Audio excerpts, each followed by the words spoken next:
CMOH আমি জানি, CMOH BMOH যারা আছেন ইয়েস ম্যাডাম। তাদের সকলকে বলো অ্যাক্টিভেট করতে হসপিটালগুলো ভালো করে, ইয়েস ম্যাডাম। যাতে কোনো মানুষ পরিষেবা না পেয়ে মারা যায়, এটা লক্ষ্য রাখতে হবে। Yes madam. ইভেন কয়েকটা প্রাইভেট হসপিটাল, আমি শুধু অডাসিটি দেখলাম সেদিনকে, 4টে নাম আমার কাছে আছে। পুলিশের একজন ওসি, সে তো তোমার কাছে পেশেন্ট হিসেবে গেছে, তুমি তাকে ভর্তি নাওনি। এই হাসপাতালগুলোর কথা আমাদের মনে রাখতে হবে। নারায়ণ, তোমাকে যে আমি বলেছিলাম তাদের ডেকে মিটিং করতে, তুমি করেছিলে? ইয়েস ম্যাডাম, মিটিং হয়েছে, ওরা পুরো আমাদেরকে অ্যাসিওরেন্স দিয়েছে। আর কিন্তু পুলিশ যারা করেছিল, রিফিউজ করেছিল, তাদের বিরুদ্ধে কি অ্যাকশন হয়েছে? তারা তো টাকা নিয়ে করছে। Yes, আজকে madam. তুমি যে আমাকে রিপোর্ট দিয়েছো, ইয়েস তার থেকে আমি জানতে পারছি অনেকে এখানে কাজ করছে না, কিন্তু প্রাইভেট হসপিটালে গিয়ে কাজ করছে। Is it not a fact? Yes madam, এটা ফ্যাক্ট আছে। আমরা ব্যবস্থাগুলো নিচ্ছি ম্যাডাম, আমরা অলরেডি নামগুলো আইডেন্টিফাই করেছি। এবং এতে কর্পোরেট বিজনেস বেড়েছে। কিন্তু ভাগ্যিস আমাদের স্বাস্থ্যসাথী কার্ডটা ছিল বলে কিছুটা পাবলিক ট্রিটমেন্ট পেয়েছে। বিকজ প্রাইভেট হসপিটালে দুটো চোখ কাটার অপারেশন করতে গেলে 2 লাখ টাকা নিয়ে নিচ্ছে। যে 5 লাখ টাকাটা তার পরিবারকে সে দিতে পারত সারা বছরে, সেই টাকাটা একটা জায়গায় চলে যাচ্ছে। এগুলো তো মানবিক সমস্যা। সব রাজনৈতিক দলকে বুঝতে হবে, মানুষ কিন্তু রাজনীতির ঊর্ধ্বে। রোগের কিন্তু কোনো বিচার হয় না। একটা কার্ডিয়াক পেশেন্ট যদি সঙ্গে সঙ্গে ট্রিটমেন্ট না পায়, সে কিন্তু কার্ডিয়াক অ্যারেস্টে মারা যায়। যার ঘরে না হয় সে এটা বুঝতে পারে না।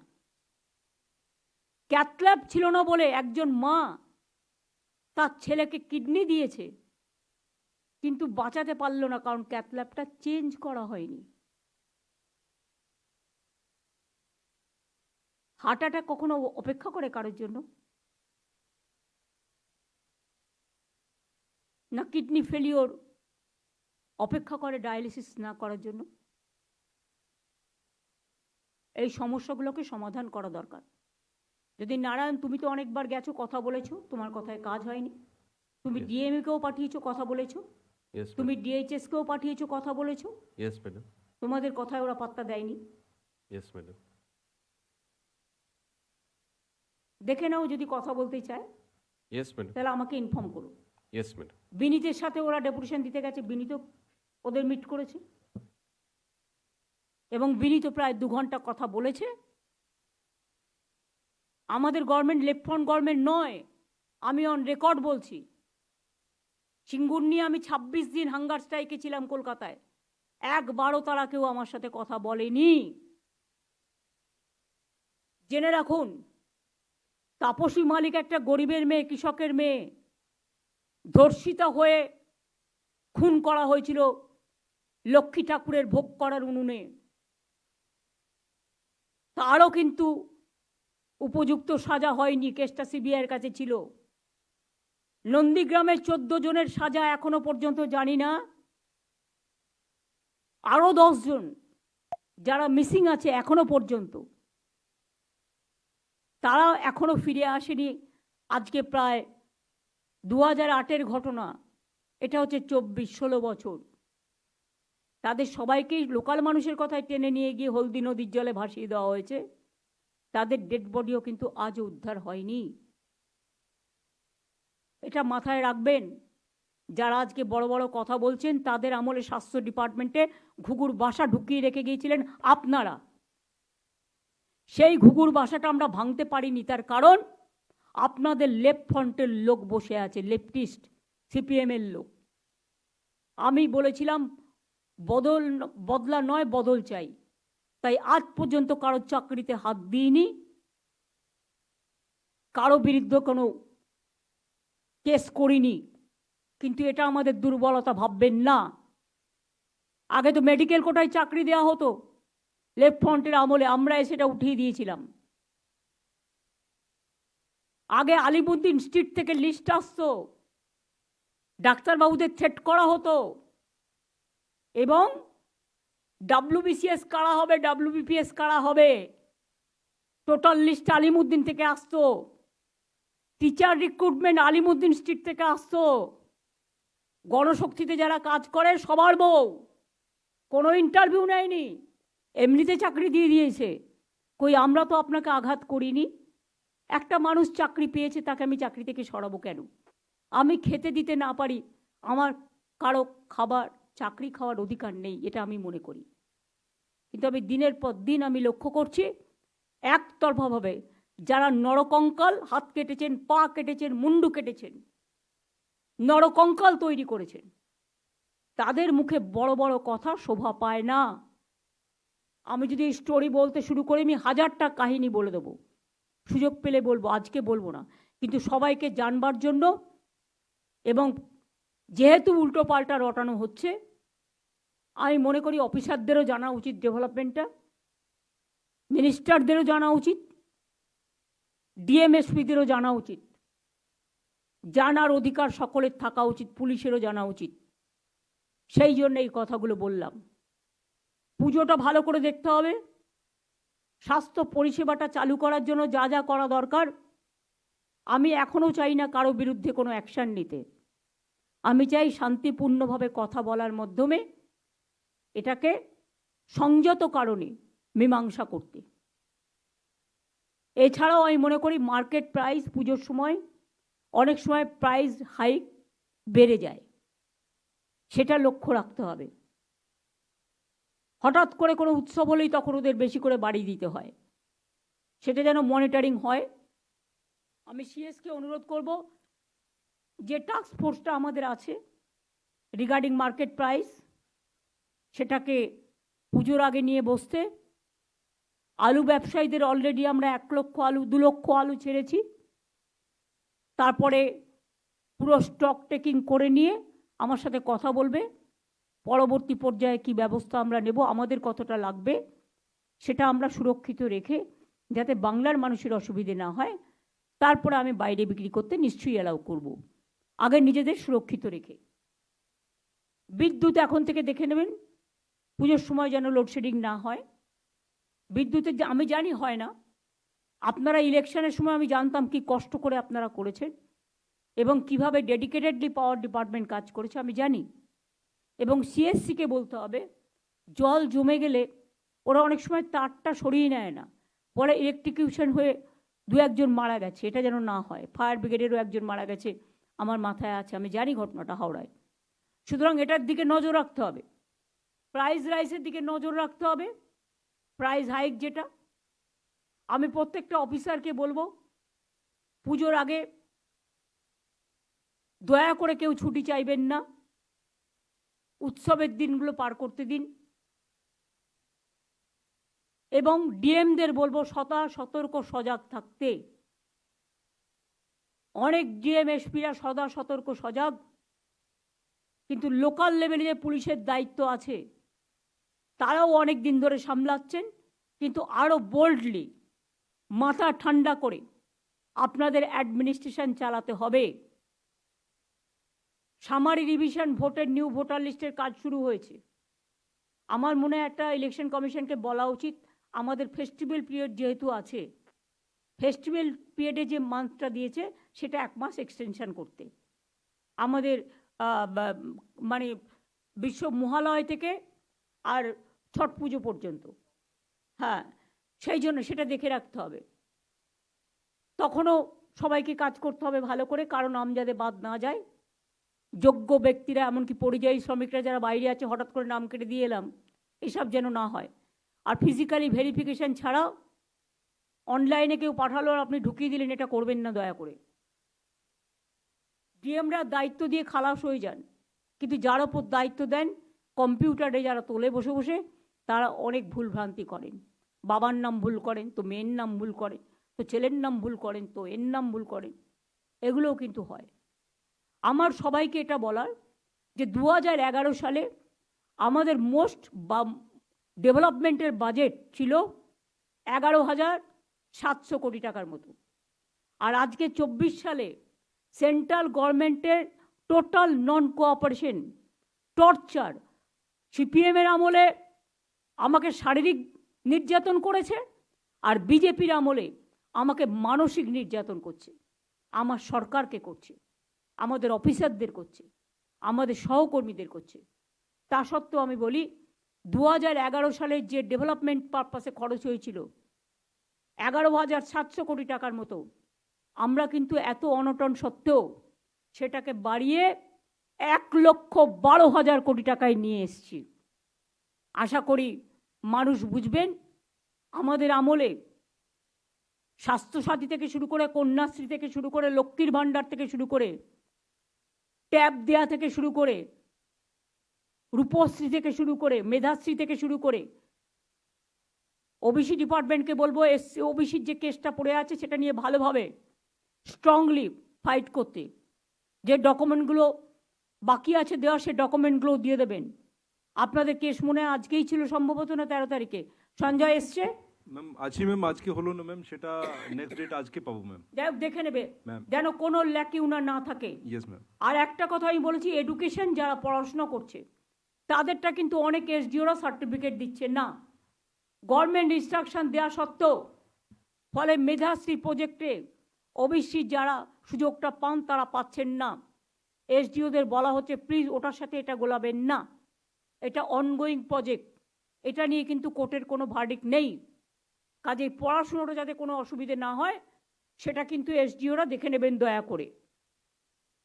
এবং চিফ সেক্রেটারির অলরেডি ইনস্ট্রাকশন আছে, আগে চিফ সেক্রেটারিও দিয়েছে, গোপালিকা তুমিও দিয়েছিলে, আমার এখনকার চিফ সেক্রেটারি মনোজ পন্ত দিয়েছে। এবার আমি আসবো পিডব্লিউডির যা কাজ আছে, প্লিজ রাস্তাগুলো যেগুলো আমি বলেছি ভেঙেছে আগে করবে। পিএইচির কাজ আগে রাস্তাগুলো ভেঙেছে তবে করবে, তা নাহলে আমি একটাও পারমিশন আর দেবো না। করে যে কাজগুলো স্যাংশনড আছে সেগুলো যাতে তাড়াতাড়ি টেন্ডার করে, টেন্ডারে যেন ট্রান্সপারেন্সি থাকে। আমি আজ পর্যন্ত বলতে পারি till today in my life I never interfere in any tender. আমাকে যদি কেউ প্রমাণ দিতে পারেন আমার 1 সেকেন্ড লাগবে আমার নিজের দায়বদ্ধতা স্বীকার করে নিতে। আপনারা দেখবেন 1 লক্ষ টাকা পর্যন্ত যাদের দায়িত্ব দেওয়া হয়েছে তারা যেন টেন্ডারটা না ভাঙে। যারা আজকে বড় বড় কথা বলছেন এরা আজকে আগে টেন্ডারটা ভাঙতেন, তার এভিডেন্সও আমার কাছে আছে অনেক অনেক। টেন্ডারই ছিল না।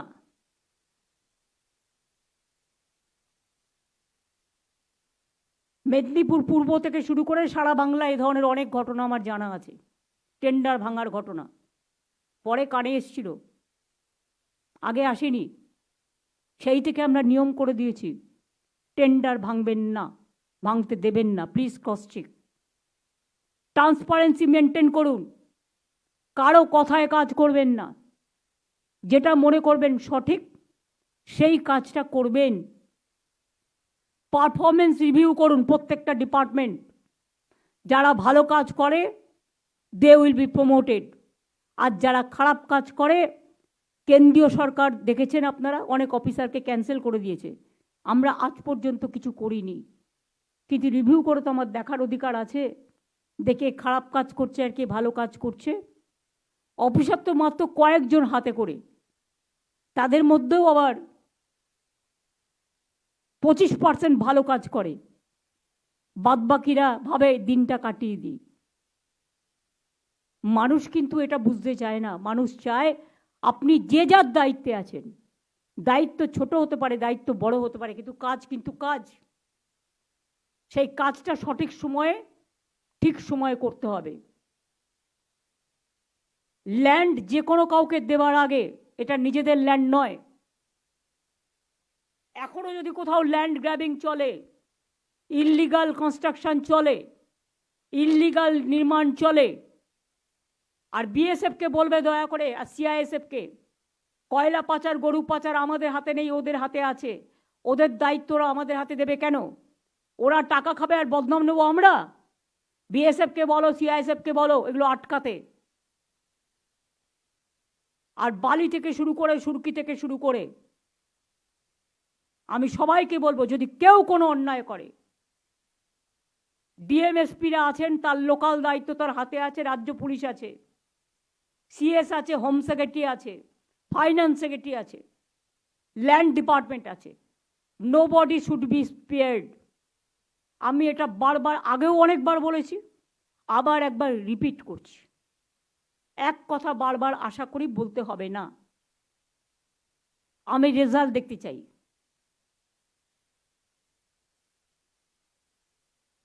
পেয়েছি যে জল নিয়ে যাচ্ছেন, অনেক কাজ আপনাদের পড়ে আছে, আপনারা যে ডিলে করেছেন, আপনার সেক্রেটারিও আছেন, মিনিস্টার সেক্রেটারি দুজনকেই বলবো, যা ডিলে করেছেন দয়া করে আর ডিলে করবেন না, নিজেরা সারপ্রাইজ ভিজিট করুন এলাকায়।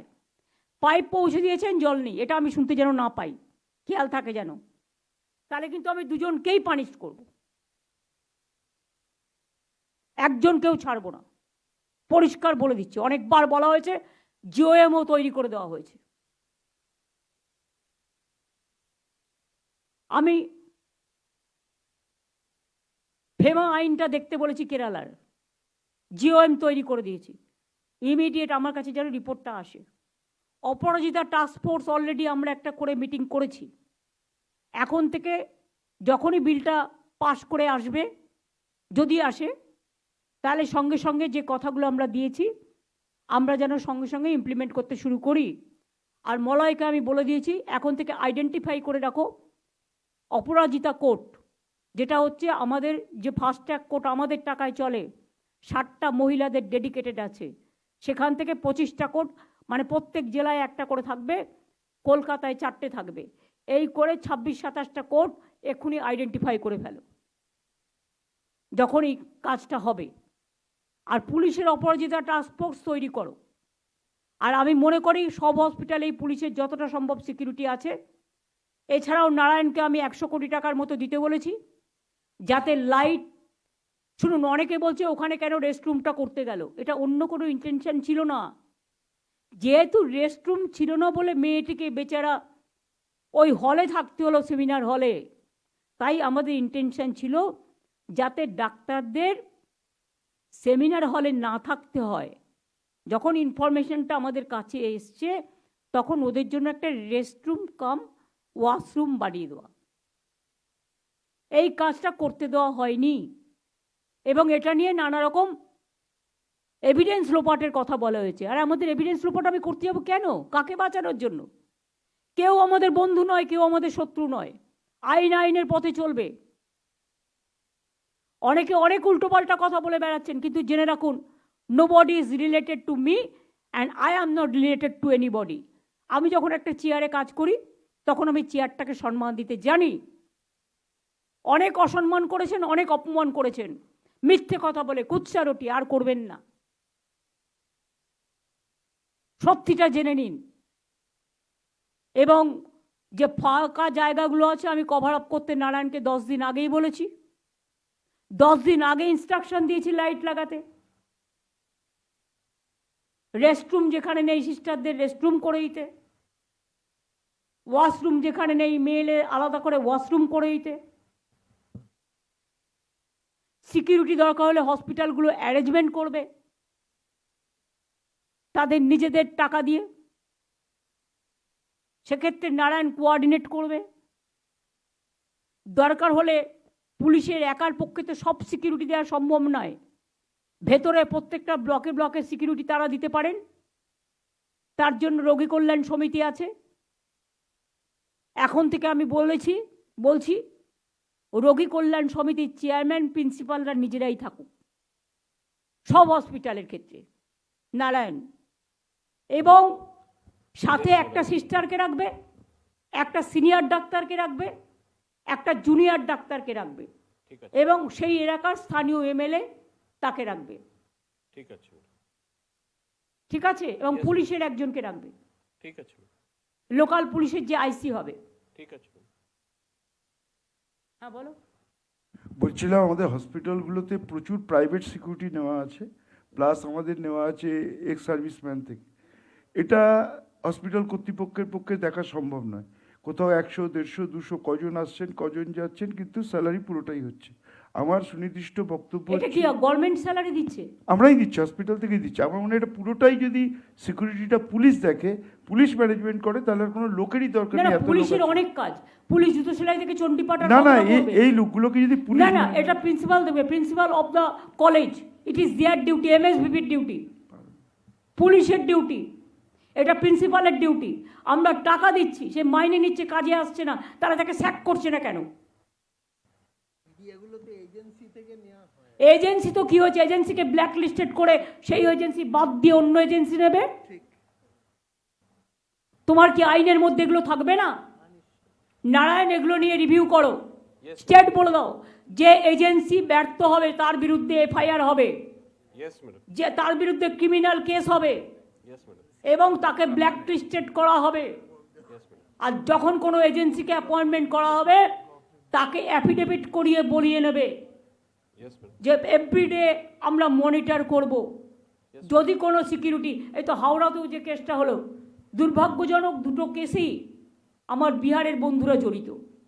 আমি বিহারবাসী যারা আছেন তাদের কাছে হাত জোর করে রিকোয়েস্ট করব, भाई लोग आप लोगों को भी हम हमारा घर का ही आदमी समझते हैं, आप भी जब काम करते हैं आप सोच लो ये भी आपका ही घर है, उसको प्रोटेक्शन देना आपका काम है। এই যে ছেলেটাকে পুলিশ প্রথমে অ্যারেস্ট করেছে সে কিন্তু রায় নয়, সে রাই। এবং হাওড়াতেও সিকিউরিটির যে প্রবলেমটা হয়েছিল সেটাও সেম। ওদের একটু ওই এজেন্সিকে বলতে হবে ট্রেনিংয়ের ব্যবস্থা করতে হবে। তাতে দরকার হলে আমাদের যারা ট্রেনিং ইনস্টিটিউট আছে, নারায়ণ তোমার নামে, আমি রাজীবকে বলছি, বিনীত আসেনি, বিনীতের পরিবর্তে যে এসছে, টোটালটা দেখে নাও। দরকার হলে পুলিশের যে ট্রেনিং ইনস্টিটিউট আছে, সারা বছর তো তাদের কাজ করা শুধু আইএসপি ট্রেনিং দেয়া, আইপিএসকে ট্রেনিং দেয়া আর পুলিশকে ট্রেনিং দেয়া। তো তাদের হসপিটালগুলোতে যে সিকিউরিটিগুলো হচ্ছে আছে তাদের কি করতে হবে কি না করতে হবে একটা ট্রেনিং দিলে তো হয়। 7 দিনের একটা ট্রেনিং করে তবে তারা জয়েন করবে এবং ট্রেনিং করার সময় হাতে ইনস্ট্রাকশনগুলো দিয়ে দেবে এজেন্সির। জয়েন করার আগে নারায়ণ পুলিশের সাথে আলাদা করে বসো। Madam. অরূপদের অভিজ্ঞতা আছে, ববি অরূপদের, ওরা দীর্ঘদিন কাজ করেছে, দেখে নাও কি কি করা উচিত কি কি করা উচিত নয়। এটা দেখে তবেই তাদের অ্যাপয়েন্ট করবে। যাকে তাকে পেলাম আর দিয়ে দিলাম, বায়োমেট্রিক অ্যাটেন্ডেন্স করে দিলি 100%। আমাদের বায়োমেট্রিক অ্যাটেন্ডেন্স আছে কিন্তু ওটাতে হচ্ছে না অ্যাকচুয়ালি। ডাক্তারবাবুদের পক্ষে এত পেশেন্ট এত ঝামেলা হয় না। প্রত্যেকটা তো বড় পুলিশের পক্ষেও অনেক প্রত্যেকটা ঝামেলা। বড় হসপিটালে শোনো, ওসি আছে তো। শোনো, ডাক্তার বাবুরা নিজেরা নিজেদের দায়িত্ব অস্বীকার করতে পারেন না। না, প্রত্যেকটা বড় No, হসপিটালে no, ওসি no, হাসপাতাল আছে। no, please, don't give all responsibility to police. তোমার বিয়ে হবে সেখানেও পুলিশ দাঁড়িয়ে থাকবে, খেলা হবে সেখানেও পুলিশ দাঁড়িয়ে থাকবে, তোমার প্রেস কনফারেন্স হবে সেখানেও পুলিশ দাঁড়িয়ে থাকবে, তুমি রাতে ঘুমাবে সেখানেও পুলিশ দাঁড়িয়ে থাকবে, তোমার সিকিউরিটি সেখানেও পুলিশ দাঁড়িয়ে থাকবে।